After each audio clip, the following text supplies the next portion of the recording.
വൈകുന്നേരം ആയിക്കഴിഞ്ഞ് കഴിഞ്ഞാൽ ഋതുവിന് 2 round cycle റോട്ടിൽ കൂടെ ഓടിക്കണം. അതവന് മസ്റ്റായിട്ടുള്ളൊരു കാര്യമാണ് കേട്ടോ. അപ്പോൾ അവൻ്റെ വിചാരം അവൻ വലിയ ആളായി എന്നുള്ള ഒരിതാണ്. അതുകൊണ്ട് തന്നെ അവൻ തന്നെ ഒറ്റയ്ക്ക് സൈക്കിൾ ചവിട്ടാനായിട്ട് ഗേറ്റൊക്കെ തുറക്കും. അവൻ തന്നെ ഒറ്റയ്ക്ക് പുറത്തേക്ക് ഇറങ്ങും. നമ്മുടെ വീടൊരു റോഡ് സൈഡിലായ കാരണം കൊണ്ട് അവനെ ഒറ്റയ്ക്ക് വിടാനായിട്ട് നമുക്ക് പറ്റില്ലല്ലോ.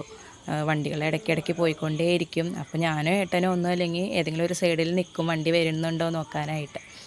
അപ്പോൾ അവനും ഭയങ്കര പേടിയുള്ള ഒരു കൂട്ടത്തിലാണ്. വണ്ടി വല്ലതും വരണ കണ്ടു കഴിഞ്ഞ് കഴിഞ്ഞാൽ അവൻ വണ്ടി സൈഡിലേക്ക് നിർത്തിട്ടേ പറയണ പോലെ ഒന്നുമല്ല. അവന് മതിയായി കഴിഞ്ഞ് കഴിഞ്ഞാൽ അവൻ തന്നെ വണ്ടി വീടിനുള്ളിലേക്ക് കയറ്റും. അതിൻ്റെ ഇടയിൽ ഞാനൊരു ഫോട്ടോ എടുത്തതാണ് കേട്ടോ, ഏട്ടനും അമ്മയും കൂടിയിട്ട് ഫോൺ കണ്ടിരിക്കണത്. അപ്പോൾ അവൻ്റെ സൈക്കിൾ ചവിട്ടൊക്കെ കഴിഞ്ഞപ്പോൾ അവൻ പറഞ്ഞു ഏട്ടനോട് ഒരു ബോൾ കളിക്കണമെന്ന്. അപ്പോൾ ഏട്ടനും അവനും കൂടിയിട്ട് കുറച്ച് നേരം ബോളൊക്കെ തട്ടി കളിച്ചു. അത് കഴിഞ്ഞപ്പോൾ അവന് അതും മതിയായി. എന്നിട്ട് ഏട്ടനോട് പറയുകയാണ് ക്രിക്കറ്റ് കളിക്കുക അച്ഛേ വരുമെന്ന്. അവൻ അച്ഛന്ന് വിളിക്കില്ല, അച്ഛയെന്ന് വിളിച്ചിട്ട് പിന്നാലെ നടന്നുകൊണ്ടേയിരിക്കും.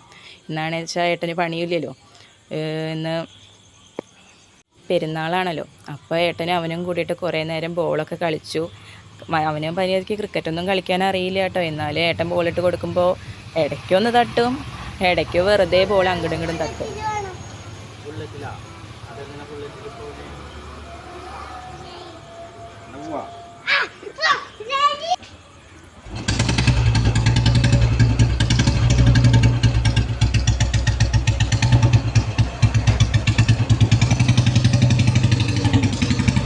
അപ്പോൾ അവന് ബുള്ളറ്റിൽ പോകണമെന്ന് പറഞ്ഞിട്ട് ഏട്ടനായിട്ട് ബുള്ളറ്റിൽ പോയിക്കൊണ്ടിരിക്കുകയാണ്. അവനെന്നും ബുള്ളറ്റിൽ ഒരു റൗണ്ട് പോകണം എന്നുള്ളത് മസ്റ്റാണ്. അവന് ഭയങ്കര ഇഷ്ടമുള്ളൊരു വണ്ടിയാണ് ബുള്ളറ്റ്.